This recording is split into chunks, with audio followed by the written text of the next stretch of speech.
tout le monde, bonjour le Sénégal, chers membres du jury, chers publics, chers parents, soyez tous les bienvenus. Arona, comment ça va? Ça va, alhamdulillah. Asalaamaaleykum mbokk yi ñu ngi leen di nuyu ku si nekk si turam ak santam di jaajëfal bu baax a baax waa parents yi nga xamante ne ñoom ñoo fi bàyyi seen doom ngir ñu ñëw tey seetaan si di jaajëfal it supporters yi fi ñëw si ñoom ñëpp Fatima. Maintenant, sans plus tarder, on va remercier nos très chers partenaires qui sont la CAP, l'UNICEF, la CONAF.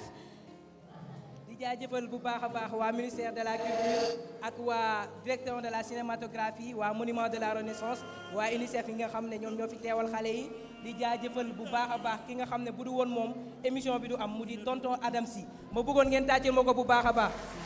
Sous vos applaudissements, s'il vous plaît. Maintenant, on va appeler le représentant, Monsieur Ndiaye, Monsieur Jean Ndiaye, professeur à l'Université de Thiès. Voilà, je suis très content d'être ici pour vous parler du paludisme. Donc moi, je suis enseignant à l'Université de Thiès et aussi à l'Université de Dakar. Et je donne des cours sur la parasitologie. Et ici, aujourd'hui, je vais vous parler du paludisme, si vous le voulez bien. Merci beaucoup. Merci beaucoup. Maintenant, on va accueillir une artiste qui s'appelle Lady Mounaz.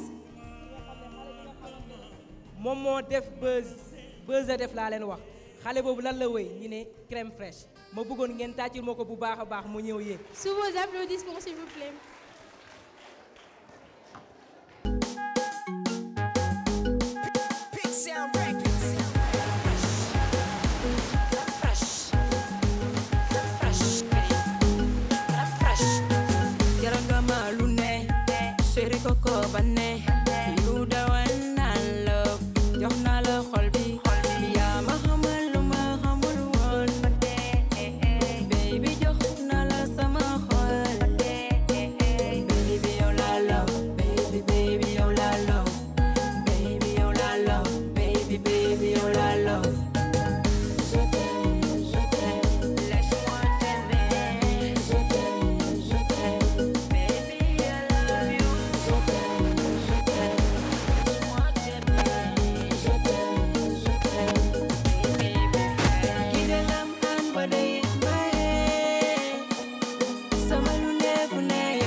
Par l'équipe de Golf Espoir qui va venir ici se présenter. L'équipe de Golf Espoir.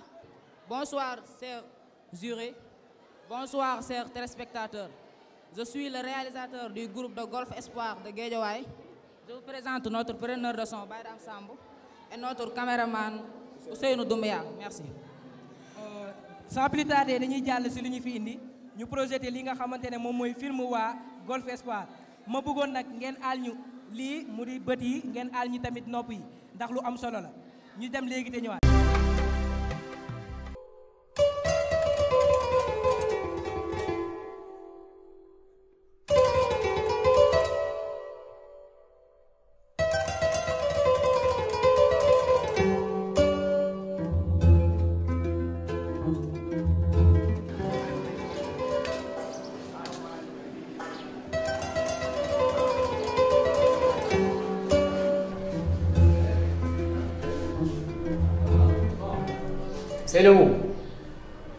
Seynabou, tu viens.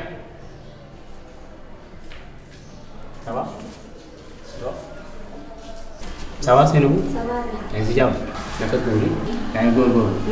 voilà donc lii convocation la. soo demee nga jox ko sa yaay wala sa papa mu ngi comme ça ñu waxtaan. parce que yow sa këyit juddu dafa am problème. sinon doo mën a def examen bii di ñëw.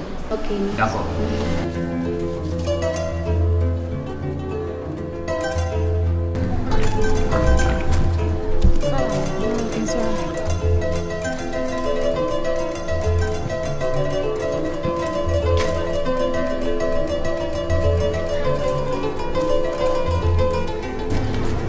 Seyna bu loo def fii heure bi man de dañ maa ko convoqué nee na naa ko indi parce que samay kayitu juddu baaxul.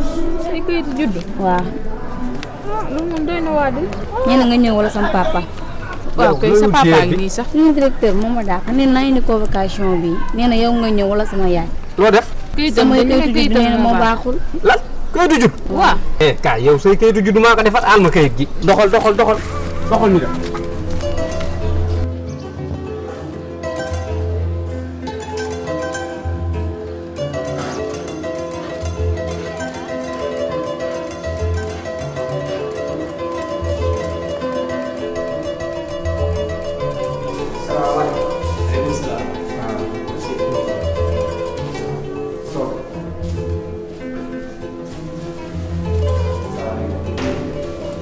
alhamdulilah.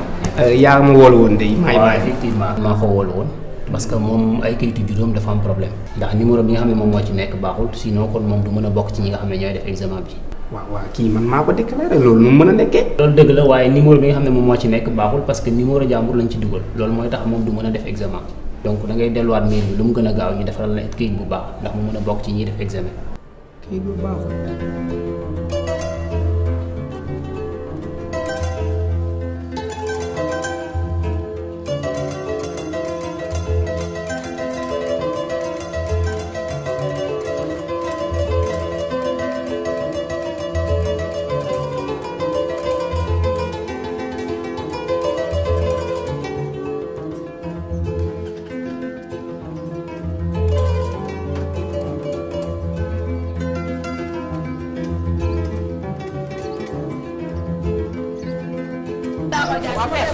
waaw. ça va. waaw sànq ba léegi maa ngi lay gis ngay dugal génn lu doon sa tànk. sama doom ji laa bëgg a déclaré. waaw maa wër naa ba sonn si biir dafa métti daal. waaw kon fii laay liggéey soo ma ko joxee ma déclaré la ko. waaw 5000 francs kay boo ma ko joxee après nga jox ma sa numéro suba ma indil la ko. kon kay xéwal la jàppal ma loolu kay da ngay jàpp ci. léegi xam nga ni ñuy def. waaw da nga may jox sa numéro. waaw nga jël sama bopp. waaw wax nga dëgg waxal. jëlal 78. wax nga dëgg may ma léegi may ma tuuti rek. dinaa fi dellu si waat. jërëjëf waay. Seynabou jugal ñu ànd. kii moom foog nga ñu dégg.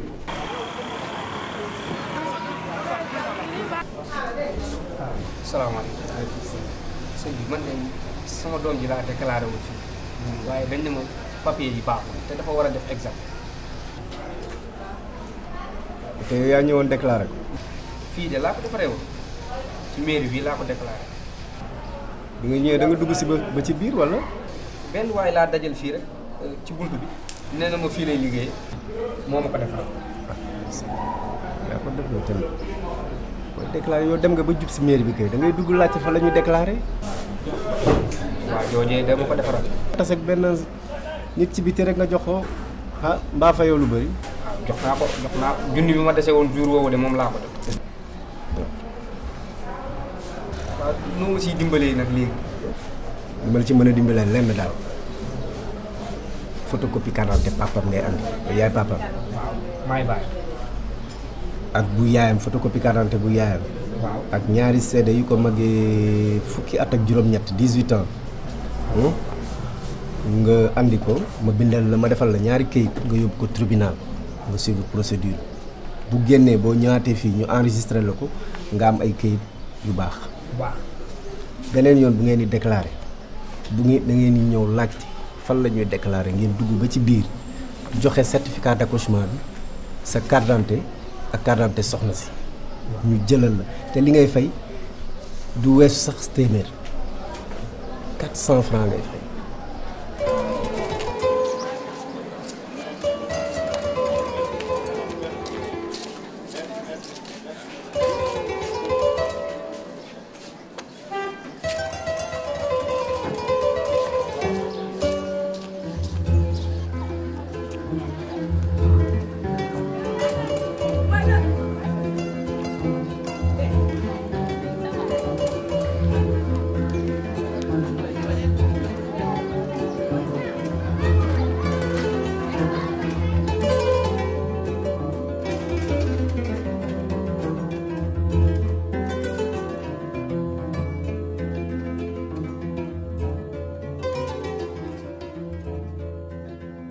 Maintenant, on va donner la parole aux membres du jury pour qu'ils donnent leurs appréciations pour le film qu'a fait le Golfe Nord sur les problèmes liés à l'état civil. Allô, allô. Je commence par féliciter Golfe Nord. Vous avez fait un bon travail. Sur le plan technique, je pense qu'il n'y a rien à dire. Une musique est à sa place. J'ai beaucoup aimé les ellipses et surtout le flashback. Un film avec beaucoup d'ingrédients, un décor réel et un message clair avec beaucoup d'émotion. Je vous donne une note de 17. Une note de 17, ça mérite des applaudissements.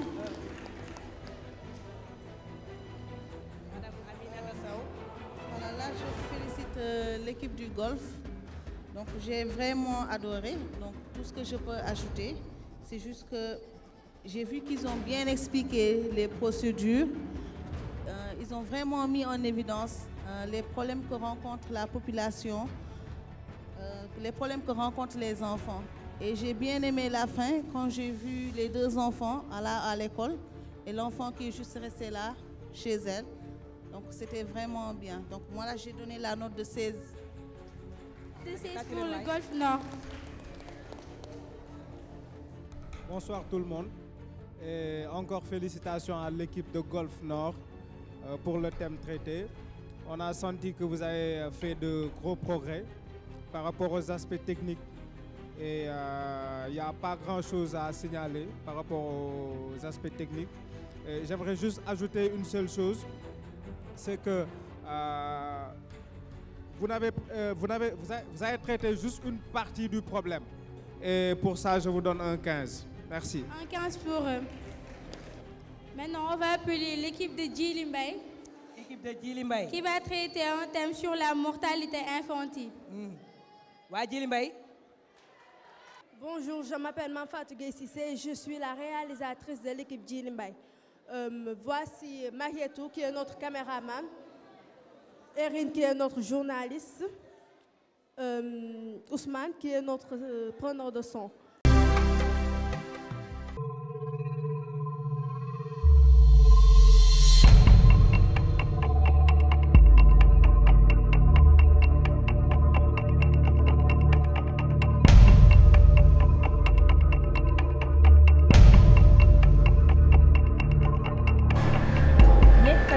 ñetti fan yëpp lekkoo ah doo lekk ñetti fan yëpp lekkoo maa ngi lay jox la ñu lekkoo sa loxo yaa ngi nii daa jaune. jox ko saafara may ne wan payis bi kese la. saafara bi nu ma ko koy defalee Ndiaye. jox ko nag. Ndiaye kii loxo mi jaune na de. jox ko saafara bi rek. kon baax na juga.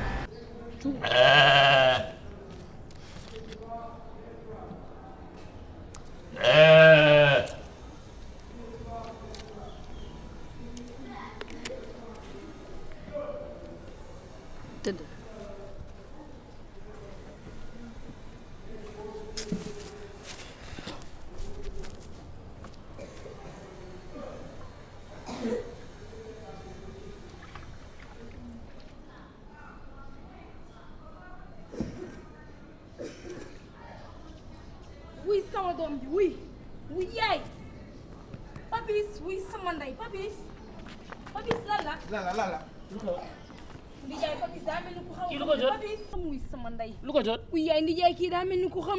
lu ko jot. daa feebaroon fan yëpp. yóbbu nga ko hôpital loxoy zone. yóbbu gi ngeen loolu ko jot waaw sax nga li nga yow garab xale bu ndaw bi feebar ngeen doon fi di ko saaga leen ko ay garab yu ñàkk fay day jugal. Ndijaay yóbbu ko hôpital.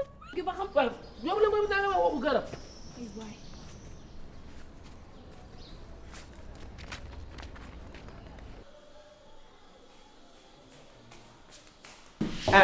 noppi den jeex na noppi den. docteur.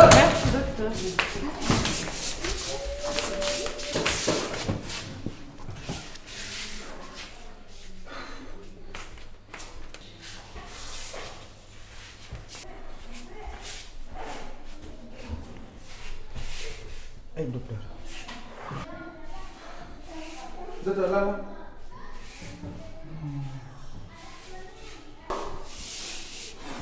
père lii mu la dalati de mais nag soo def malade même si xale wala mag il ko poste santé wala hôpital ba gën a jege fekk mu wér.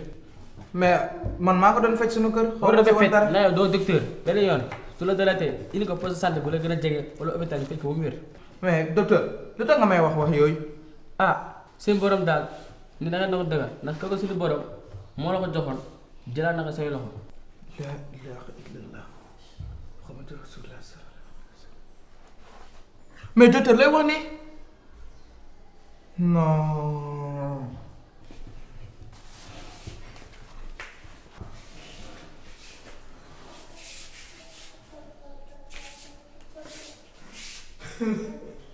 ay papi dem na nii rek.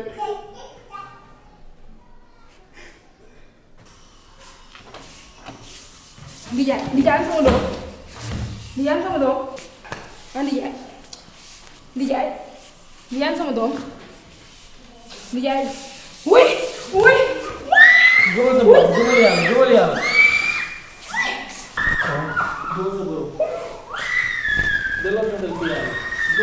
Toutes les 30 secondes, un enfant meurt de paludisme quelque part dans le monde.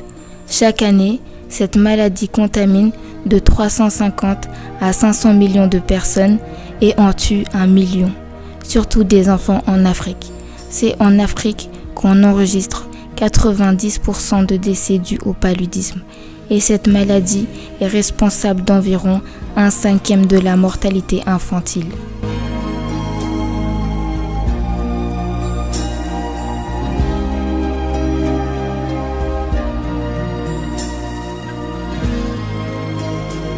Côté aspect technique, c'est assez bien.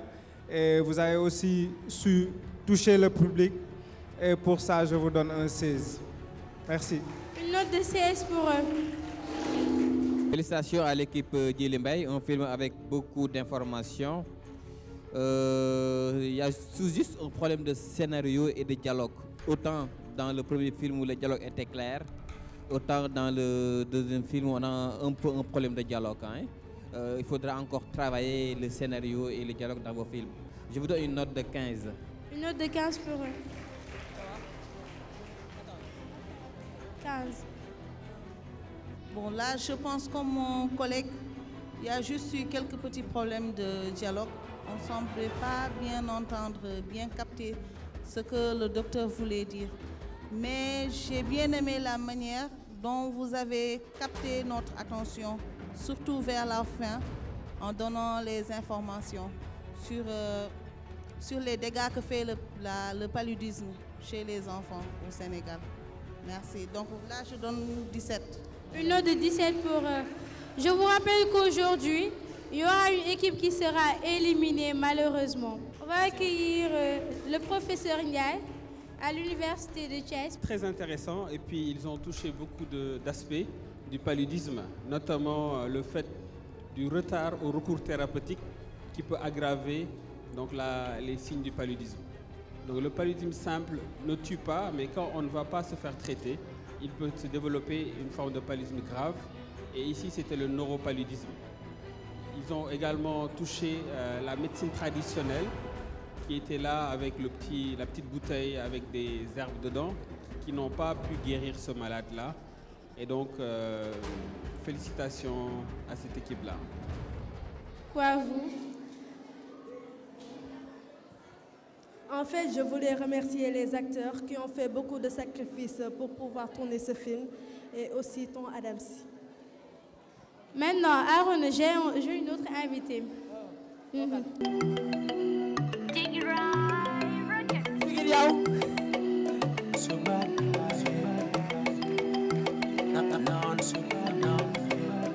Taal bu Yàlla taal mënoo ko fay jéem nga dem nga mënuloo di nga ma bàyyi nee nga bëgg loo ma di nga ma fay segam soleil lañ ma ko te dinañ ko seet boo foogee ni Kamal la amoon ngeen bu waay loo ko def mu daas ko jox ko suma weeru waay ma dafoog sa xol bu ñuul fi taxul fale waay li ngay jéem ci gem nga mënut dang ko tale waay suma vere noon nga ndiga taka sa ndiga waa koñ bi xam nañ fi ku fi vere ndiga bu desul ci maag yow rek ma raq sa ndiga kon dana raq sa ndiga di raq sa ndiga di raq sa ndiga yow taal bu Yàlla taalo mënoo ko fay jéem nga dem nga mënuloo di nga ma bay nee nga bëgg loo ma di nga ma fay segam soleil laaj ma boote dinañ ko seet taal bu Yàlla taal mënoo ko fay jéem nga dem nga mënuloo di nga ma bay nee nga bëgg loo ma di nga ma fay segam soleil laaj ma boote dinañ ko seet Yàlla daf ñu taal ñun da dañoo tàkk di nga ñu tàccu ñun da dañuy fecc wax ju lu mu bari bari kon du ñu si fekk mais na nga xam ni fii dañoo fi nekk doo Yàlla doo yeneen te du mës a nekk joxoon ñu lekk yoroo suñu tekki may neel tekk fii dañoo fi nekk parel boy tem bi ndaxte ñu ngi si yoonu tem bi taal bu Yàlla taal mënoo ko fay jéem nga dem nga mënuloo di nga ma bay nee nga bëgg loo ma di nga ma fay segam soleil lañ ma boote dinañ ko seet Yàlla taal mënoo ko fay jéem nga dem nga mënuloo di nga ma bay nee nga bëgg loo ma di nga ma fay segam soleil lañ ma boote dinañ ko seet noonu suba di nga dee ana waa Pikine men ana waa Pikine ana waa Pikine ana waa Pikine affaire bi Pikine la men noonu suba di nga dee ñu digale ko borom be papa mama je m'en vais ñu digale ko borom be ana waa Pikine men waa Pikine laa bëgg seen loxo si kaw affaire bi Pikine la ay lum gëri gëri Pikine la baay affaire bi Pikine la da baay ani waa Golf Nord ani waa Guédiawaye ani waa Ouakam ani waa Parcelles ani waa Djily Mbaye. Voilà, on continue. Maintenant, on va passer au troisième.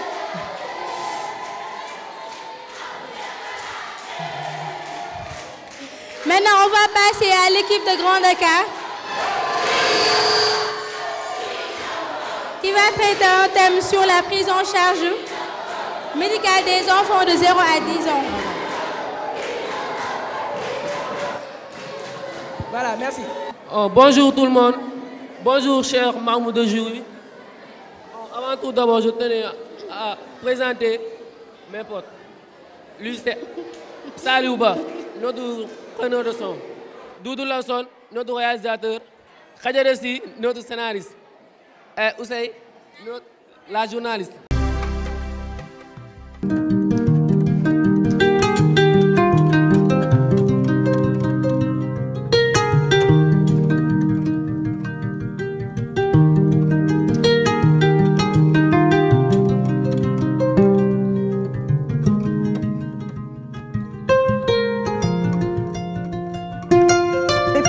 juddoo ba léegi moo ngi faju te du fay fii ba mu am 5 ans du fay. waaw programme bu baax la bu am importance waaw parce que ñu ngi ciy jëriñu sama ay doom maa ngi leen di faj sans pour autant may fay. Pour matérialiser la couverture maladie universelle, l'État du Sénégal a débloqué une enveloppe de plus de 2 milliards de nos francs pour assurer la gratuité des soins des enfants de moins de 5 ans. Il y a eu des plaidoyers qui ont été faits pour prendre en charge les enfants de 0 à 5 ans. Donc pour la prise en charge médicale. Donc c'est un plaidoyer que la CONAF a fait depuis 2006 et que bon, finalement ça a pu réussir avec les autres organisations internationales. Donc c'est un plaidoyer qui a réussi, qui a permis à l'État de lancer le programme CMU. CMU, donc le sigle, couverture maladie universelle. Et nous avons cette agence qui est chargée de mettre en œuvre cette couverture maladie universelle, l'accès aux soins des populations, donc avec 2 volets, les 4 initiatives de gratuité dont on vient de parler et les mutuelles de santé qui sont mises en place pour permettre aux gens, à travers ces mutuelles, de pouvoir avoir accès aux soins de santé. Toutefois, la démarche se fera de manière progressive en s'inspirant des leçons apprises des précédentes initiatives de gratuité de soins de santé, mais aussi en tenant compte des ressources disponibles au Sénégal. La prise en charge, bon, elle est effective au niveau de nos structures de santé, au niveau des centres de santé par rapport à toutes les pathologies. Maintenant, bon, les pathologies sont classées. Il y a certaines pathologies qui, si l'enfant vient en consultation, alors qu'il peut être pris en charge par la CMU, alors que les indications aussi, la maladie que l'enfant présente peut être prise en charge au niveau de notre structure, on le prend en charge intégralement.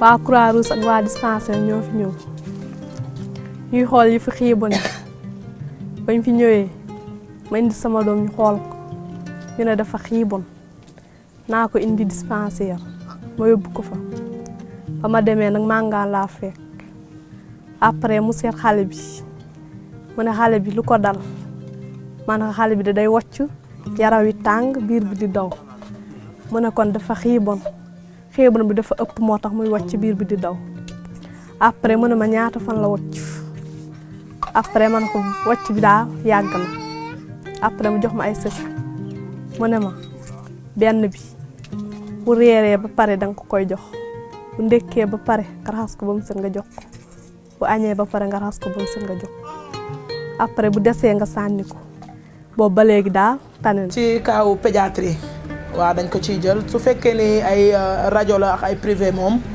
bokk ci mais bu dee consultation pédiatrique la moom dañ koy jël.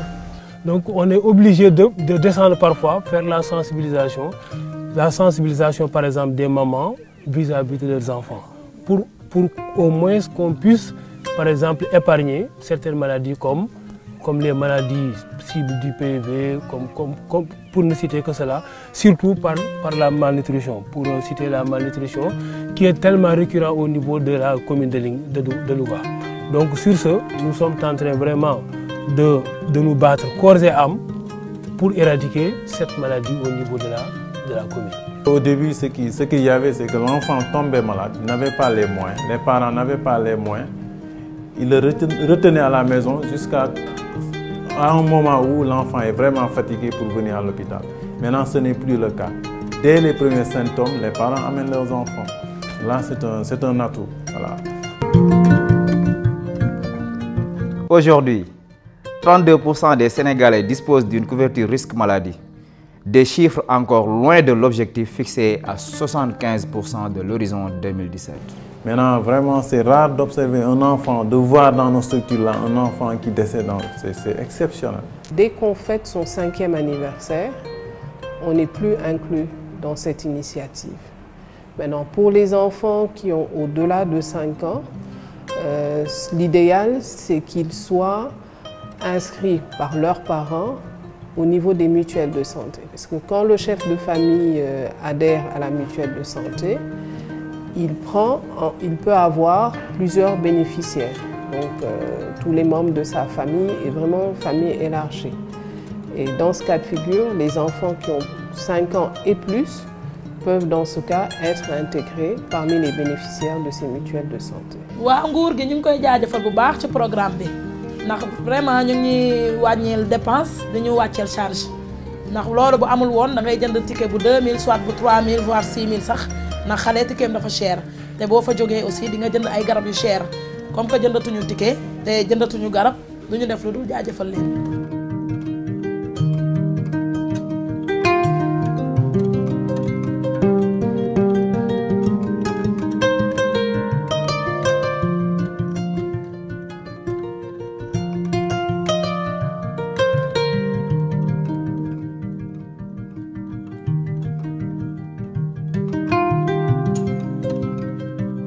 Madame Aminata Sow comme que yow mi yaa fekkee li nga xamante ne moom mooy reportage xale yi balaa nga ñoo jox sa note wala leneen dañu bëggoon nga wax ñu naka nga gisee xale yi jour bu ñu fa ñëwee naka nga gisee xale yi jour bu ñu ñëwee di la poser ay questions.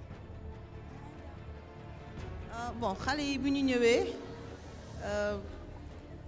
j'ai vu qu'ils préparé woon nañu seen question donc j'ai bien aimé parce que bu ñu ñëwee di waxtaan ak man j'ai vu que ils se sont bien renseignés si couverture maladie universelle si prise en charge des enfants de 0 à 5 ans donc loolu moo taxoon j'étais vraiment contente de voir que xale yi gëstu woon nañu bu baax a baax balaa ñuy ñëw ci man te ñu ngi ma doon wax aussi que dañ naroon dem à la CMU ci boppam à l'agence de la CMU pour poser tamit des questions donc j'ai vraiment aimé seen engagement bi ci kii bi.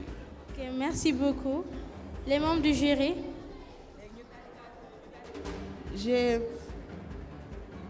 Je félicite vraiment l'équipe de Grand Dakar parce que ce qu'ils ont fait n'a pas été facile. Aller jusque dans les hôpitaux, interroger les patients, les bénéficiaires de la couverture maladie universelle. Donc là, je les félicite pour cela. Par contre, benn critique bu ndaw laa ci am mooy ils n'ont pas poussé ci les limites qu'a la prise en charge des enfants. Maanaam am na ay budget kii bi ils n'ont pas renouvelé les budgets donc loolu moo tax souvent certains refusent de continuer la prise en charge donc il faut que ñu gëstuwaat ci côté boobu noonu un peu pour montrer à l'État les problèmes que ça amène le fait que ñoom duñu renouveler ressources budget boobu noonu. Note. La note. 15. C'est pour eux. Monsieur Thierno Diagne Ba. C'est un reportage, hein? Un reportage assez bien fait, pertinent, avec beaucoup d'informations qui peut servir à la SEMU. Moi, je dirais même que la SEMU peut acheter ce film. Ce qui me dérange un peu, c'est comme un film de commande. Il n'y a pas beaucoup de critiques, il n'y a même pas de critiques. Autre chose, l'utilisation des deux langues, oui c'est pertinent, le français ou le wolof, mais le film gagnerait à être sous-titré quand les femmes ou bien les autres parlent en wolof. Mais quand même, c'est un bon film de la CMU, sur la CMU, et un bon film de commande. Je vous donne 14. Oui, monsieur Arthur. Monsieur Mendy, vous avez la parole. Félicitations encore à l'équipe Grand Dakar. Ce que je voulais ajouter, c'est que, vous savez, l'enfant de 0 à 5 ans est très fragile. Et donc, s'il y a un programme, un tel programme comme la CMU, la couverture maladie universelle, il faut vraiment faire une grande campagne pour que le maximum de personnes soient au courant. Donc, tey li ngeen def xale yi mooy tey grâce à vous mën naa ne ñu bëri xam nañ loo xam ne lu important loo xam ne xamuñu ko woon c'est-à-dire gratuité service bii nii xale bu ndaw entre 0 et 5 ans mën nañ ko faj gratuitement ci dëkk bi donc félicitations pour ça Et je voulais aussi vous dire que grâce à vous am nañ fi ay informations yu bëri yoo xamante ne tey maman yeeg parents yi mën nañ koo jëfandikoo. Donc film bi ngeen def nii reportage bi ngeen def nii ça peut servir pour la campagne de communication de la CMU. Un film bu intéressant la boo xamante ne tey mën naa ne résumé na lépp lu CMU nekk. Man kontaan naa ci torop di leen encourager encore. Je vous donne un 16 pour ce film. Merci. Une note de 16 pour eux. Maintenant, on va appeler l'équipe des Parcelles Assainies qui ont traité un thème sur l'exploitation des enfants dans la mendicité.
na bu bàyyi fi xale yi bu leen yóbbu. waaw fii la yow chaque fois dama naan bàyyi fi xel te ma fi bàyyi xale yi doo leen jox dara doo ma jox dara sax man mii. li nga wax yëpp dëgg la te naa jox ñaar téeméer boobu. ñaar téeméer daa tuuti déggoo li ma la soo mu leen fa yóbbu dinañ am lu ëpp ñaar téeméer. war na bu jàpp si rek yalwaan bee doxatul dafa métti de. fóot bee ko gën a métti xool sama loxo yi mais damaa fóot bay bëgg a dee. déedéet boo defee ñeent téeméer daal ma bàyyi leen. déedéet da ko ñetti téeméer. parce que man mii su ma leen yóbbu sama arrangement la ndax dinaa am lu ëpp ñaar téeméer. déedéet ñoom ñaar daal ku nekk ñaar téeméer. na bu ñeenti téeméer baax na nag na bu. waaw def ko ñeent téeméer jàppale ma te yàlla tax rek. waaw kon fi la bàyyi ma yóbbu leen. déedéet ëpp naa def waaw bàyyi yokk naa si téeméer ñeenti dinañ lekk. nañ lekk ba suur incha allah. waaw baax na. Zeyna Bachir te dem ne toog ci taafilo maa ngi dégg. déedéet du leen door toog leen du leen def dara toog leen. toog leen du ma leen door toog leen du leen def dara dégg ngeen. maa ngi dem dégg nga boo incha allah.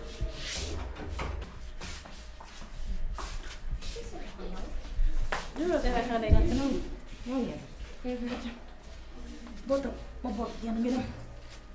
kay. sangal ba pare. ak Bachir jug leen fu nga ñuy dem yéen waa.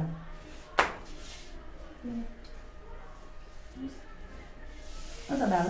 Bachir? Ayo, so sa dal. Oh, dali. Ano na yan yung gawin? Oh, dali.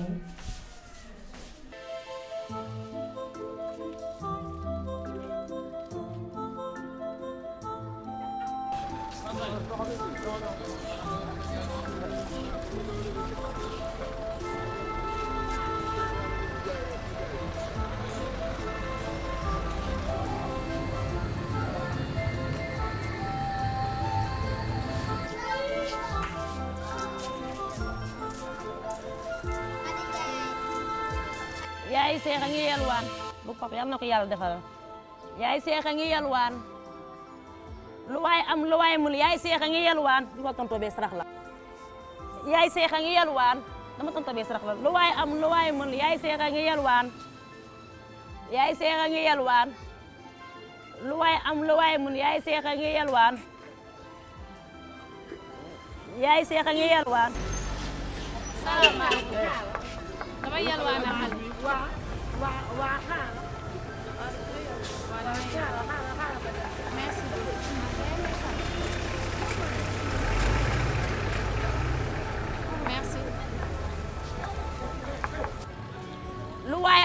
waay mën yaay seex a ngi yelwaan lu waay am lu waay mën yaay seex a ngi yelwaan jërëjëf yal na la yàlla fay yaay seex a ngi yelwaan lu waay am lu waay mën yaay seex a ngi yelwaan yaay seex a ngi yel waaye ana Zeyna la ilaha illallah bay seex gisoo Zeyna la ilaha illallah wuy yóbbu nañ doomu jàmbur be la ilaha illallah bay seex jugal mooy man gisuma Zeyna di Zeyna la ilaha illallah ay te li may wax yaayam wuy yóbbu nañ doomu jàmbur la ilaha illallah wuy bay seex lañ ay te yalwaal bi jugal ñu dem doomu jàmbur dem na la ilaha ay doomu jàmbur te lan laay wax yaayam la ilaha illallah ay li may wax yaayam tey jaaxle naa sama ndey fu ma jëm ay waay man jaaxle naa doomu jàmbur bi kim na pen dañ ko la ilaha illallah ay li may wax yaayam ay man ja wi jël nañ ko wi dañ ko kim na pen wi na baal ma dañ ko kim na be wi baal ma na dañ ko kim na be sama ndey na ma baal ma dañ ko yóbbu ay waay ndax lii yalwaal jar na ko waay waay ba li kim na pe doomu jàmbur ay waay lii jaru ko waay na bu baal ma ak ay na bu tooñ naa la baal ma ak ay waay lii yalwaan jaru ko waay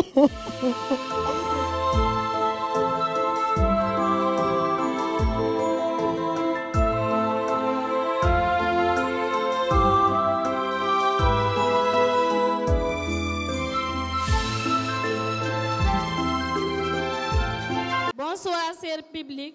Je me nomme Mariama Diatta. Je suis la réalisatrice de cette équipe. Je vous présente les membres de cette équipe. Elhaji Ousseynou, caméraman.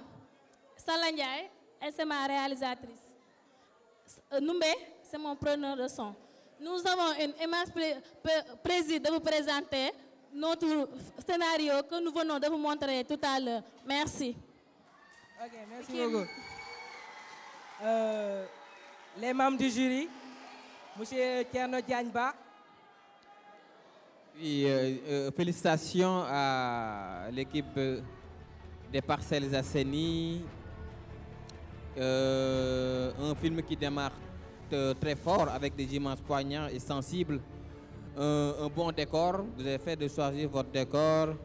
Un film réel alliant fiction et documentaire.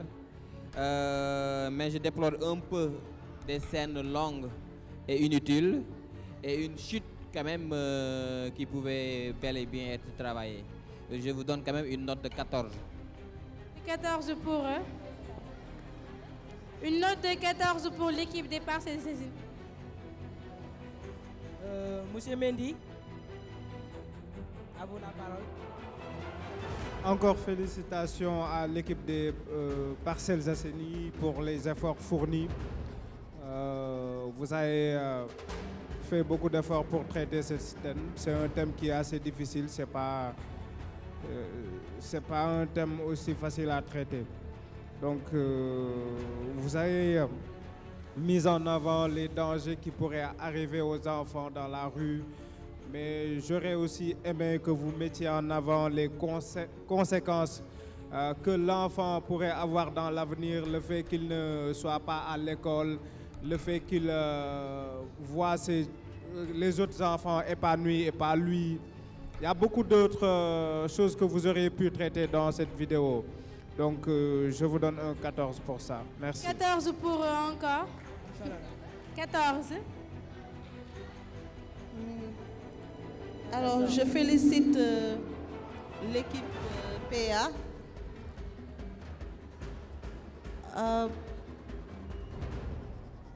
Je trouve que c'est très bien parce que quand on parle d'exploitation des enfants dans la mendicité, on pense souvent aux marabouts. Donc là, ils ont pris une forme vraiment différente d'exploitation des enfants et je pense que le public a vraiment besoin d'être éveillé, d'être conscientisé pour qu'ils sachent qu'il y a une autre forme d'exploitation des enfants. Parce qu'on le voit tout le temps dehors, des femmes qui disent « Yayou ser di yalwan, yayou ser di yalwan ». Peut-être que ce n'est même pas leur propre mère, peut-être que c'est juste la bonne comme ils l'ont montré. Donc j'ai vraiment aimé cela et je donne la note de 15. 15 pour eux. Vous avez un mot à dire? Je remercie à tous qui nous ont donné le courage d'être ici, comme notre très chère marraine, Tata Ndella Ndaw, à toutes les parcelles des ASEL. Ok, merci beaucoup. Voilà. Maintenant, il y a l'équipe de Pékin qui a traité un sujet sur l'apatridie. dañuy dalal équipe bu Pikine ah. dañuy ñëw projeté film bi après ñu ànd ak ñoom yéeg léegi.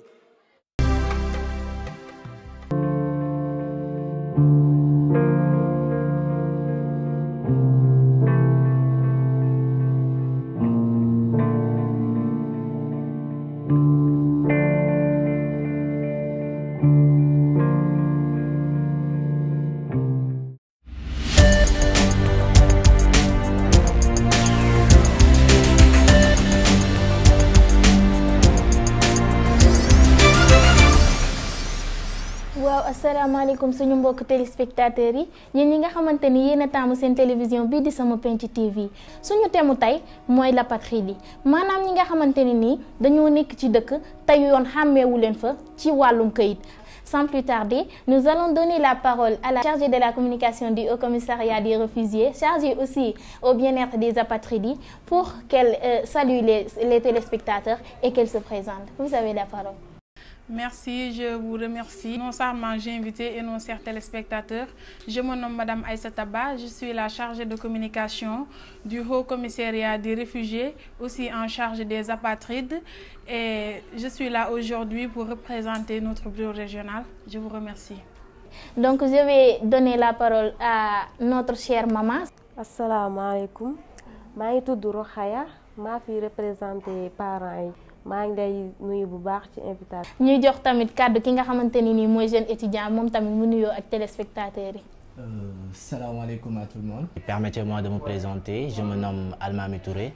Je suis étudiant en deuxième année à l'UCAD. En même temps, je suis ici en tant que représentant de la société. Sans plus tarder, nous allons entrer dans le sujet qui est l'apatridie. Quelle est la situation actuelle des apatrides? Les études statistiques ont aussi montré qu'il y a 10 millions d'apatrides dans le monde, dont 1 million en Afrique de l'Ouest et 700 000 en Côte d'Ivoire. Et nous constatons aussi que c'est un problème qui devient de plus en plus grave et c'est un problème qui prend une ampleur. Merci pour ces informations de haute importance. Donc nous allons laisser la parole à notre cher parent. Man de suma gisee apatride daf may metti trop ndax damay xam ne samay moroomu waajur ñooy négliger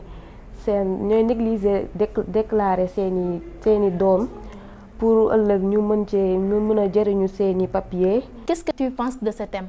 Qu'est-ce que la société a à voir sur l'apatridie? Les enfants apatrides ont une vie difficile, franchement, une vie précaire. Et ils rencontrent beaucoup de difficultés. En plus de ça, ils ne peuvent même pas aller à l'école ni accéder aux soins de santé. Donc, je dis seulement à nos chers parents que l'acte de naissance constitue l'une des preuves de nationalité. Nous avions préparé un témoignage, une fille qui est apatride. Donc nous allons vous montrer ce témoignage et on va revenir sur le plateau pour que chacun nous donne son impression sur cette vidéo. À tout de suite, chers téléspectateurs.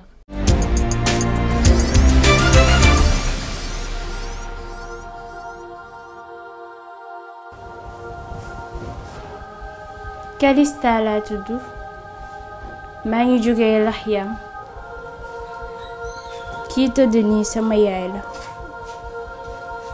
man de nee nañ ñaar fukki at laa am wante wóoruma parce que je suis pas déclarée maa ngi nii jàngatuma parce que dama apatride à l'école on m'isole te tout ça c'est de la faute de mes parents. Mon père est décédé. À l'hôpital, on ne nous considère même pas. Isolés et perdus, terrorisés, sans aucun sens. Ku ñuy dimbali.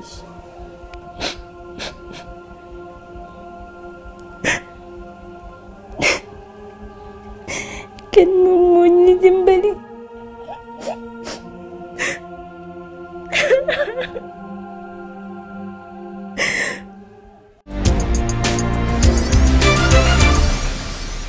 vidéo bi de moom ku ko seetaan boo dee nit dëgg sa yaram war naa daw. Donc on va te donner la parole, chère représentatrice. Naka nga gisee ki situation. Donc en regardant la vidéo, c'est vraiment quelque chose de très triste de voir une jeune fille qui n'est pas à l'école parce qu'elle n'a pas de nationalité. Elle ne peut même pas soigner sa maman parce que sa maman aussi n'a pas de nationalité. Waa HCR fan ngeen toll sur lutte contre l'apatridie. Donc la lutte contre l'apatridie est en train de faire un pas car après la déclaration en Abidjan en 2015, un plan d'action a été signé par les ministres de la CEDEAO pour s'entendre sur des mesures autour des mesures concrètes pour enfin de mettre fin à la situation d'apatridie. Donc je vais donner la parole aux jeunes étudiants pour qu'ils nous disent son impression en tant que jeune. Qu'est-ce qu'il sent quand il voit un jeune de son âge qui est apatride, qui ne peut rien faire, qui a des rêves qui sont bafoués? Permettez-moi de vous exprimer toute une désolation, toute une tristesse et tout un regret de voir une jeune fille de son âge qui vit ceci. Franchement, c'est vraiment difficile car elle l'a si bien dit. Qu'est-ce qu'elle va devenir? C'est vraiment important. Il faut que les parents pensent à l'avenir de leurs enfants. Et quel est ton mot de la fin? Donc je vous remercie pour l'invitation tout d'abord et j'aimerais dire aussi que la situation d'apatridie c'est quelque chose qui est vraiment difficile et quelque chose qui peut amener des répercussions dans le pays où ce taux est élevé car cela pourrait nuire sa sécurité, son avenir, son développement durable, mais aussi cela pourrait nuire la vie quotidienne des personnes concernées. Et comme le dit la Déclaration universelle des droits de l'homme, l'article 15, toute personne a droit à une nationalité, une personne a droit de changer aussi de nationalité, mais aussi nul ne peut arbitrairement priver une personne le droit d'avoir une nationalité. Donc je vous remercie. Merci beaucoup pour les informations de haute importance qu'elle a données. Di leen jox dig daje ci beneen émission ak yeneen itam yeneen i invité ndax su yoon jeexul rek waaxu sil du jeex.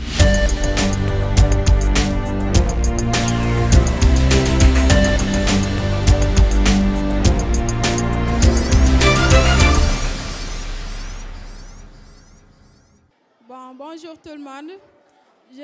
Chers membres du jury, veuillez recevoir nos salutations les plus respectueuses et les plus distinguées. Chers parents et chers publics, je vous dis bonsoir. Donc moi, je me nomme Anna Gomis et je m'en vais de ce pas donner la parole à mes camarades afin qu'elles puissent se présenter. Bonsoir à toutes et à tous, chers membres du jury et nos très chers parents. Je réponds au nom de Kiné Faye et je suis la scénariste de l'équipe de Pikine. Merci. Bonsoir et tous et à tous. Je me nomme, bonsoir chers et membres du jury. Je me nomme Day Asukebe. Je suis l'assistante du réalisatrice. Bonsoir, moi c'est Aobachi. Je suis la caméra woman de l'équipe de Pikine. Merci. Anna, on dirait que da nga am lenn loo bëgg a wax ñu jox la kàddu gi nga daal di sànni. Ok, avant de remercier nos supporters et nos parents, j'aimerais dire aussi que dans le film, on a montré seulement un point. Mais juste pour vous dire que les causes de l'apatridie sont vraiment nombreuses. Il y a des personnes qui sont apatrides à cause de la guerre. Par exemple, si un pays est confronté à des problèmes de guerre et que les populations quittent ce pays pour aller dans un autre pays pour migrer, cela aussi pourrait causer des problèmes comme le problème de la Mauritanie et le Sénégal. Cela a causé aussi beaucoup d'apatrides. Il y a aussi d'autres problèmes que nous n'avons pas évoqués par contrainte de temps. Okay. Maintenant, les membres du jury. Beaucoup. Les membres du jury, qui va prendre la parole? Monsieur Arthur. Okay. Félicitations à l'équipe de Pikine. Vous avez su sortir du lot. J'avoue qu'un court-métrage sous forme d'émission, je ne m'y attendais pas. C'est original. Et vous nous avez aussi donné beaucoup d'informations très intéressantes. Merci encore pour cela. J'aimerais aussi signaler qu'au début du court-métrage, j'avais un petit souci de son. xawma c'était le son wala les acteurs ñoo dul woon wax bu baax parce que bon waa Pikine yi ma dégg fii ak acteurs yi bokkul de waaw gars yi ma dégg fii moom dañuy yuuxu mais acteurs yi yuuxu ñu de xawma ba xam est-ce que yéen Pikine ngeen dëkk sax ok l'autre chose c'est que émotionnellement jeu d'acteur bi day des dañuy bëgg ngeen di jouer de sorte que da ngeen ñuy toucher affaire bi problème bi toucher ñu boo bëggee autorités yi jóg si foog autorités yi sentir ne non foog message bi dal leen ñu sentir ko ñu triste ñu xam ne lii nii c'est quelque chose de sérieux foog jeu d'acteur bi di ñëw ah beneen affaire bi c'est que les conséquences que tu venais de citer là les autres conséquences mënoon ngeen ko citer ci biir émission bi pourquoi defoo leen ko pourquoi ngeen di ñëw xaar ba podium bi ñun du ñu noter li ngeen di wax fii ah li ngeen noter ci biir court métrage bi la ñuy wax mais bon pour l'originalité de votre court métrage je vous donne un 16 merci.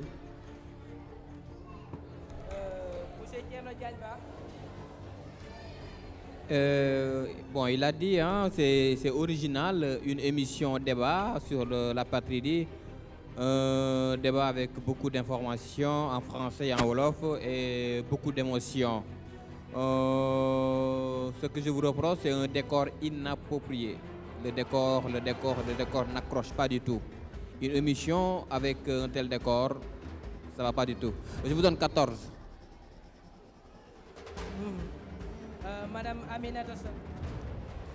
Ok. Félicitations à l'équipe de Pikine pour l'originalité. Là, je rejoins mon collègue. En parlant du décor, il y a certains trucs qui manquent, comme par exemple les cas qu'elle a énumérés tout à l'heure. Vous pouviez le montrer dans la vidéo, en montrant juste des images. Mais là, c'était un peu trop calme.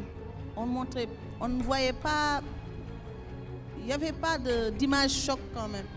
Donc, vous pouviez montrer les cas, rien que par des photos, en même temps que l'étudiant parlait, ou bien en même temps que la présentatrice. Donc, juste pour la prochaine fois. Donc là, je donne 15. Merci beaucoup à l'équipe de Pikine. Fatima, quel est le On va appeler l'équipe de Guédiawaye qui a traité un thème sur le viol des enfants de moins de 10 ans. dañuy dalal ñi nga xamante ne ñoom ñooy waa Guédiawaye mais laata loolu dañuy toog ñu déglu seetaan xool li nga xamante ne waa Guédiawaye loolu lañ indi may ñaan ñi nekk fii nii ngeen déglu looloo am solo si biir lii nga xamante ne xale yi loolu lañ def ñu dem te ñëwaat. Merci beaucoup.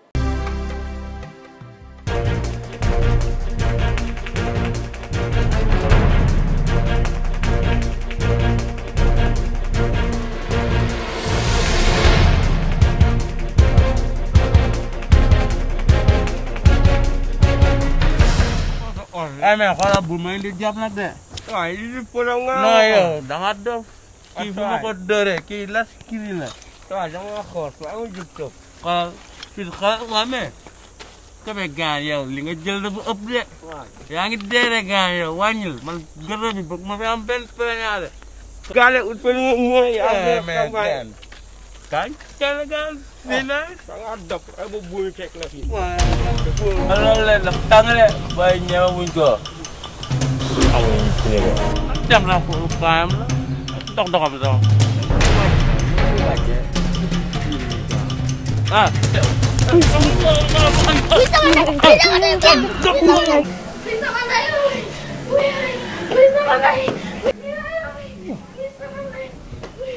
boo fi waxee dara dama li noppil. dama dugg sama kono ak yow booy lekk la nga tax yow. dal ko gëmee nga am ay kii yow nga ñëw ba dugg ci fii ba pare di am lay piliqué xoolal.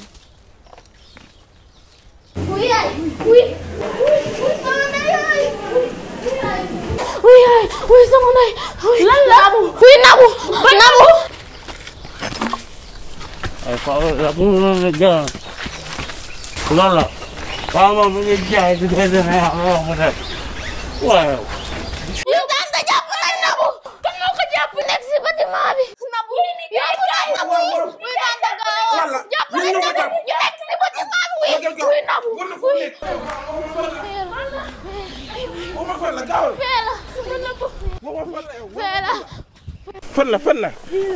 fan la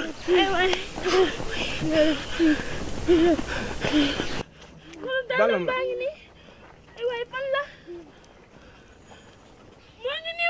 sama doom. Nabou. Nijaay sama Nabou. su dee may rek ñu yóbbu ko hôpital. Nijaay sama Nabou. Bàyyi rek ñu yóbbu ko hôpital. Sama Nabou.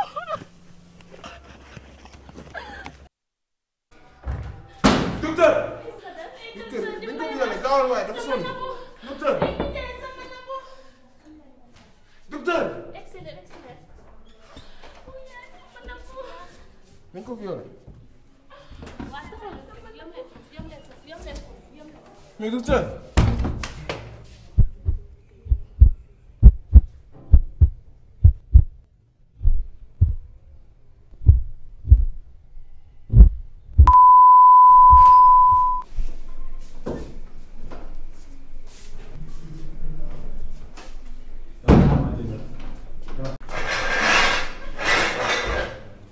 kii foo leen nekkoon ba li ko dal yi dal ko. xaritam moo ñëw yëgal ñu ko ne xaw agressé ñoo ko jàpp. mais kii lu mu perdre si deret dafa bëri trop. docteur mu wax loolu mais bu jëree ma jël sama deret yëpp jox ko man ma dee moom mu dund. docteur def ma te yàlla tax. waaw defal naa ko rek. non. képp ku fi ñëw da ngay dellu yàlla moo yor suñu dund yor suñu dee. mais bu ma wax loolu. finalement xale bi dafa mujjee dee. sëñ bi dara fi hôpital la. ba bàyyi li ngay def nii.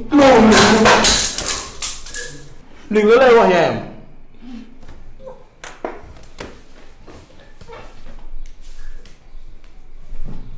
sëñ bi mu ñëw nga dem def lii boobu. sëñ bi mu ñëw rek.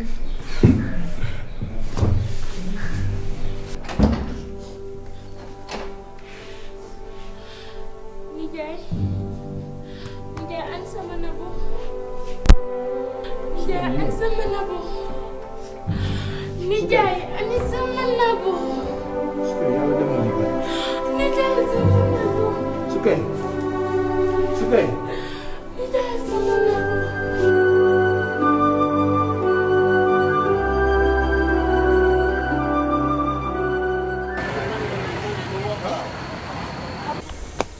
aman malah semua ay gitu bu fa dewe ni mara yow bi neex bi gaay ñoo ko fekkee mais so ay yow lo tek ni waaw mara lu fi neex bi do ko fekkee rek gaay neex fi neexati waaye ma kepp ben kil sangal jene samay saay nga ma leela mais bo xal fini kenn du may ndil saxaayo nga am loy piliga bi di jaay da ngay so ay dama ban gan ban bu gan nga ma Come on, mate. I'm not. Drop it wild. Hey, you don't know yo. Ricky, drop it.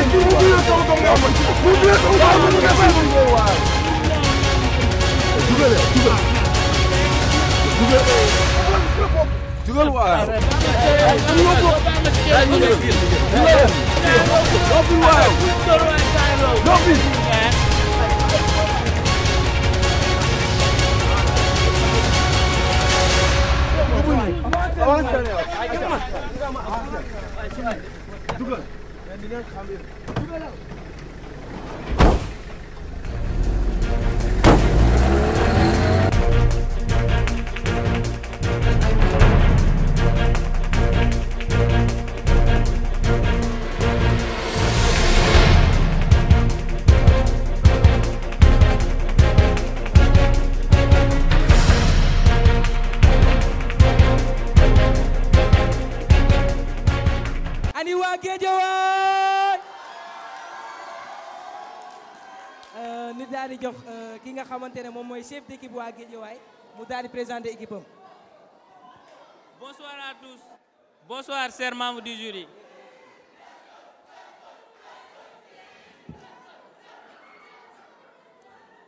Bonsoir à tous. Bonsoir chers membres du jury. Je m'appelle Maodo Ndiaye. Je suis le réalisateur de l'équipe de Guédiawaye. Elle c'est Ramata Sagna, elle est la journaliste. Et Mohamed Samb, le preneur de son de l'équipe. On a un manquement, c'est Mohamed Al-Amin Thiam. Je pense qu'il est malade. Okay, merci beaucoup. Les membres du jury. Alors, je dis félicitations à l'équipe Guédiawaye.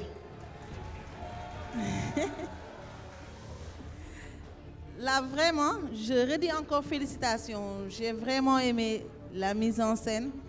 tout s'est très bien passé et ils sont très bons acteurs, sincèrement. La seule chose que je peux ajouter, c'est juste que ça aurait été vraiment excellent s'ils pouvaient pousser pour montrer le cas des détenus. En fait, les violeurs sont arrêtés, mais on voit souvent qu'on les retient que quelques années, 1 an, 2 ans ou quelques mois, et après on les libère. Donc ça aurait été vraiment excellent si l'équipe pouvait pousser jusque-là pour voir qu'est-ce qui se passe après. Pourquoi on les relâche 2 ans après et qu'est-ce qu'ils deviennent? Est-ce qu'ils retournent? Comment est-ce que ça se passe, quoi, je veux dire. Voilà. Donc là, je donne 17. 17. Un 17 pour eux. Monsieur Thierno Diagne Ba. Félicitations à l'équipe de Guédiawaye. Un film choc, une fiction choc et cadencée et très osée, hein, avec beaucoup d'ingrédients. Et je vous donne 18. Note de 18, hein? Je vous rappelle que c'est le premier 18 moo fi amagum te waa Guédiawaye ñoo ko am. Ma bëggoon ngeen tàcc seen bopp yéen waa Guédiawaye. Allez. Monsieur Mendy, Digital Active, à vous la parole. Ce que je voulais dire, waa Guédiawaye daal dafa mel ni ñoom ñoo yor acteurs yu gën a taxaw yi seen ñoo yor supporters yu baax yi tamit ah yéen daal champion yëpp koy côté Guédiawaye lañ nekkee quoi.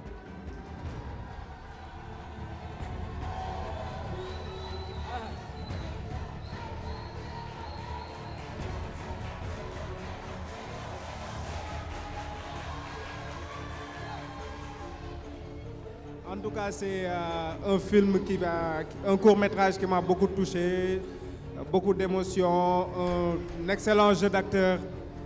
Hein. Il y a aussi le fait que vous êtes sorti du milieu familial. En général, quand on veut parler du viol des enfants, c'est des films qu'on fait dans le milieu familial et tout. On montre des oncles qui le font et tout.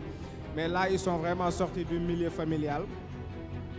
Et l'autre chose que je voulais aussi signaler, c'est que le code pénal que vous avez mis à la fin, on aurait aimé avoir plus de temps pour lire le code pénal. La prochaine fois, il faut que vous ayez quoi. Mais sinon, en gros, c'est excellent. Je vous donne 17. Quelle est la note?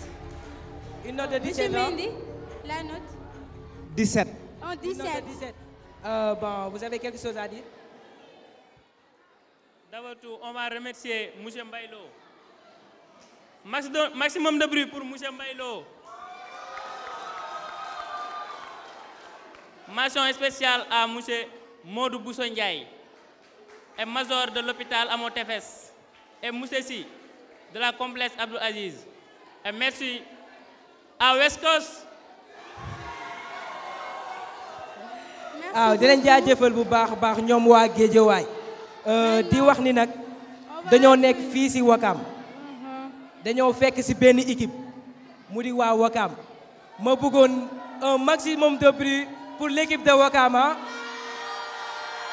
voilà ñu daal di dem te ñëwaat ànd ak waa Wakam léegi le thème sur l'excision.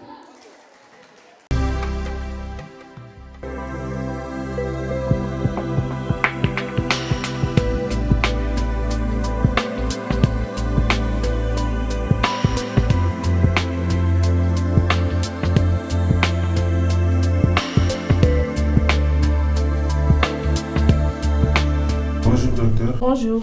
Voilà, nous sommes venus prendre les résultats des tests comme convenu. Bon, on a fait et refait les tests. J'ai même consulté l'avis de certains amis docteurs et les résultats ne sont pas bons. Pas bons? Oui. Ils indiquent que votre femme souffre d'une infection qui a créé chez elle une infertilité. Quoi? Oui. Mon c'est exact. Doucement, mais expliquez-nous, docteur, ça veut dire. Ce qu'il a emmené dans cette situation date de très longtemps et je crois que ce serait mieux qu'elle vous explique elle-même. Elle-même?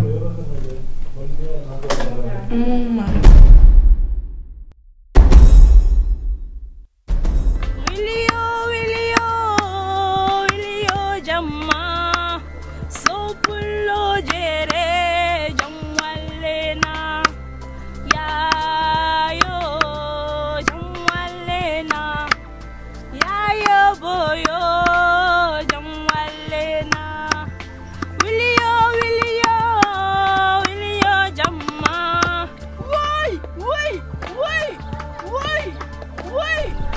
Mais comment ils l'ont pu?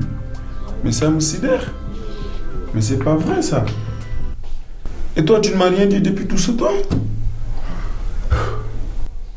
Bon, merci docteur. Vraiment, c'est très gentil. Voilà, on va y aller.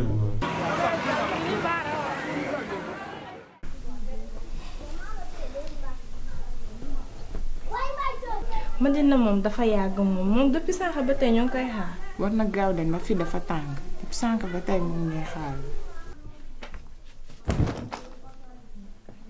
waaw mais mbaa jàmm boo leen dugg sama kër di ngeen mënul nuyoo. Ba maa ngi jégalu baal leen ñun hôpital lañ jógee.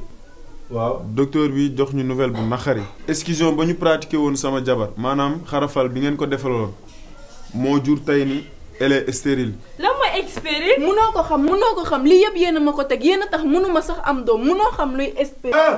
bu ma ko déggati ah da nga ma sëgg jàmm buy tege nattu. yàlla mooy tege nattu. lii yëpp waxoon naa leen. Mbadda. jëm tan Seli. sama sët bi laa jësi woon pour mu dem xarafal yi. xarafal. waaw. an gila nane lanko wurgo lan nande wada haala ko bende ko benda biɗɗo ma o yahay welama mettama o yahay a nani lo ka to wotami haalu haala a nani lo mettanma honno bu leen ko def sama doom ba sonnu ngeen bañ li yëpp xamoon naa ko si lii aada la fi laa ko fekk fi leen koy bàyyi ah dama fekk ñu xarafal nga xarafal ko ñëpp te yow rek yaa ma kaw bu ma ko déggati si ah baaba mënuñu lu am rek ñu ne ndogal la nañ def nànk te da ngeen di jël affaire bi ne tradition la tradition boobu ngeen batale ko ak l'islam tey ma xamal ne la tradition devient règle de droit en l'islam c'est que si elle ne porte pas atteinte à l'intégrité physique de la personne. loolu suñu aada la fi lañ ko fekk fi lañ koy bàyyi. moo ñu sonal du lépp rek tradition aada la tey aada boobu noonu dafa ne di loraate baaba te tey lor na sama jabar. baaba tey damay ñëw dëggal kii lu mu wax. man boo gisee lii yëpp di ngeen ma ñàkk considéré moo waral affaire bi am tey jii parce que bu ngeen ma considéré woon du ngeen jël sama doom di ko yóbbu si bërëb boobu noonu di ko def loolu te avisé wu leen ma mais loolu yëpp damay bàyyi mu jàll rek sa doom a ngi nii ñaata at a ngi nii ñu ngi sëy maax moom te pourtant façon métit bu nekk mu ngi koy dund suñu néegu sëy bi mais mosuma ñëw taxaw wax la ko dëgg la tradition bee ko wax mais lii nekkul tradition bu baax baaba su ma sañoon tey jii yow di nga jug sol say dàll gis képp ki nga xamante ne mu ngi dund ci affaire bii ngeen jëlee ko fi. pour une fois que vous avez gardé raison pour une fois Baba nañ leen jug nous tous. contre ce fléau. man kan ni ma jublu woon aada la man du ma dugal sama njaboot ci lu koy gaañ man xamee ma ko woon nii daanaka kii bu ma ko waxoon sax ma jësi sama métukaay mais comme que yàlla def na ngeen xam ko muy sama xarit de sama ànd samay màpp ñoom ñëpp.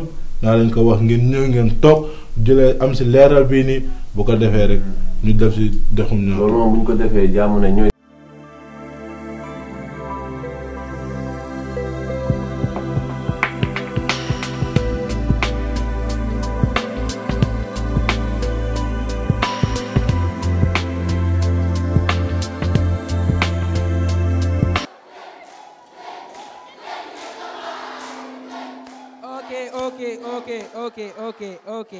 Ok.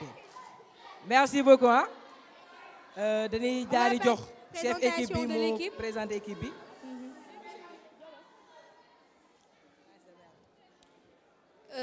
Cher jury, cher public, bonsoir.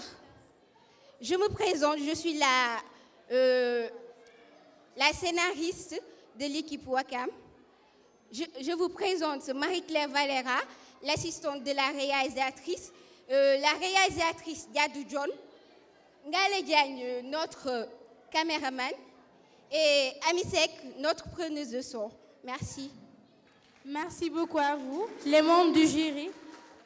Wakam, vous êtes chez vous, vous êtes à domicile. Vous ne pouviez nous donner qu'un bon court-métrage et félicitations pour ça.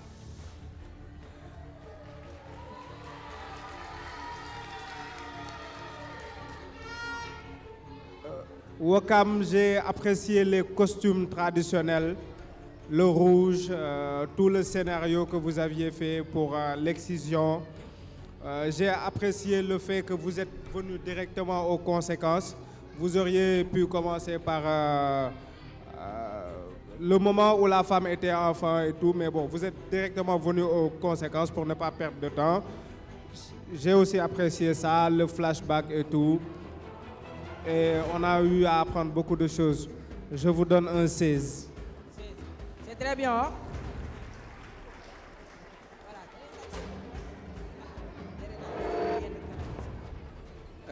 Félicitations à l'équipe de Wakam.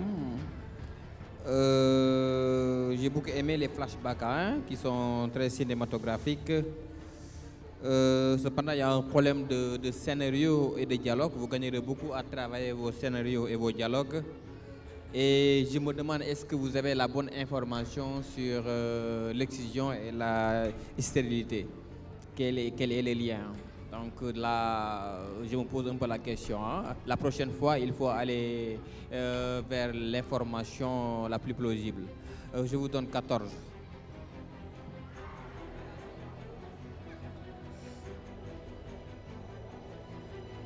Alors, l'équipe de Wakam, je vous félicite. Je trouve que c'était très bien. Et comme mes collègues, j'ai bien aimé le retour en arrière avec la tradition et tout. J'ai vraiment aimé. Peut-être juste pousser un peu plus pour la prochaine fois. Comme l'a dit le collègue, est-ce que vraiment l'excision amène la stérilité? Et essayer de voir aussi les nouvelles méthodes que les gens sont en train de voir, c'est-à-dire essayer de combiner la tradition et la médecine. Voilà. Donc, juste pour pousser un peu plus vos enquêtes. Là, je donne 15. Alors, vous avez un mot à dire? Je remercie les acteurs. Il y a le scout qui est là. La population de Wakam, on vous remercie.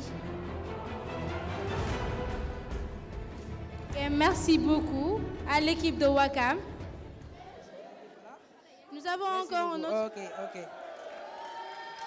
Voilà. Aaron.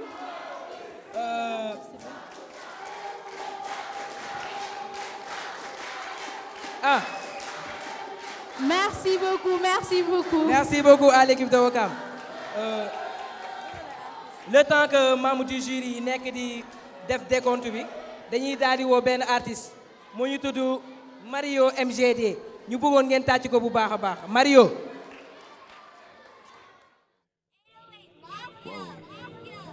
I got the moves. I'm making moves. You gotta move. She made that back move. Damn. She made the titties move. Damn. I made the city move. Like, whoa. I make the city move. I got the moves. I got the moves. I'm making moves. You gotta move. She made that back move. Damn. She made the titties move. Goddamn. I make the city move. I do. I make the city move. I do.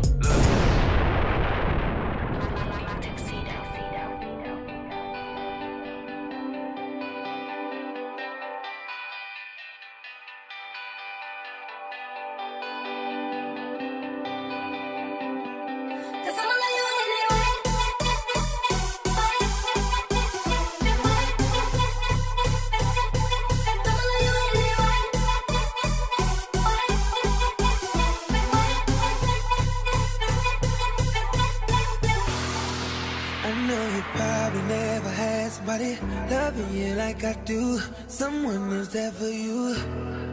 Don't judge it cause I know we only human. I must be stupid, babe, letting you slip away. ñi nga xamante ne ñoom ñooy suñuy partenaires. Le monument de la Renaissance africaine, un maximum d'applaudissements pour eux. La RTS1, la CAP, le CONAF, l'UNICEF. jaajëfal bu baax a baax waa World Vision. Wa direction de la cinématographie, wa ministère de la culture, ministère de la jeunesse, di jaajëfal tonton Adam Sy. Maintenant, on va passer aux membres du jury. Avant que ñuy jàll ci membre du jury, on bëggoon candidat yëpp nañ ñëw yéeg membre du jury daal di jàll ci li nga xamante ne moom mooy proclamation des résultats. Je vous rappelle qu'aujourd'hui, on va éliminer une équipe. Une équipe va devoir être éliminée ce soir.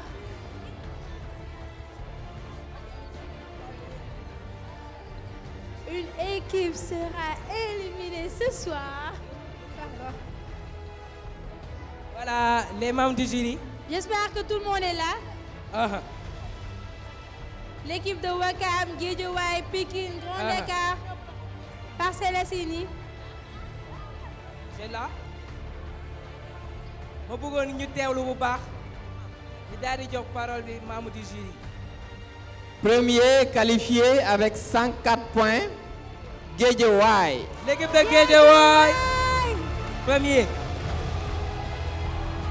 Deuxième, avec 97 points, Golf Nord. L'équipe de Golf Nord. Troisième qualifié, avec 96 points, Ouakam. L'équipe de Ouakam. Quatrième qualifié, avec 94 points, Pikine. L'équipe de Pikine. Cinquième qualifié, avec 92 points, Djily Mbaye. L'équipe de Djily Mbaye. Sixième qualifié, avec 87 points, Grand Dakar. Éliminé, Parcelles Assainies avec 80 points. Malheureusement tey benn équipe daf ñoo tàggu te muy équipe Parcelles Assainies di leen jox dig daje mercredi bii di ñëwaat fii ci monument de la Renaissance di leen ñaan ngeen gën a bëri ay nit ci kàttan. Retrouvez-nous ici tous les mercredis à partir de 17h au monument de la Renaissance africaine.